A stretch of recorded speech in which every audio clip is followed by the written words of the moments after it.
জাল পেতেছে বিলের সাইডে আমার পুকুরের ধারে।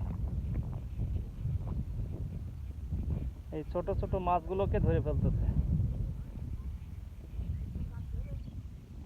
শোনো ওখানে কামাল দাঁড়া, বলে দিচ্ছি আমি। চায়না জালের অভিযান চালাইতে হবে, নাহলে এই চায়না জালে মাছের প্রজন্ম ধ্বংস করে ফেলবে।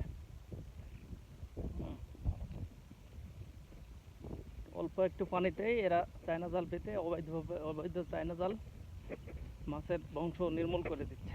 সমস্ত এদেরকে আইনের আওতায় আনতে হবে।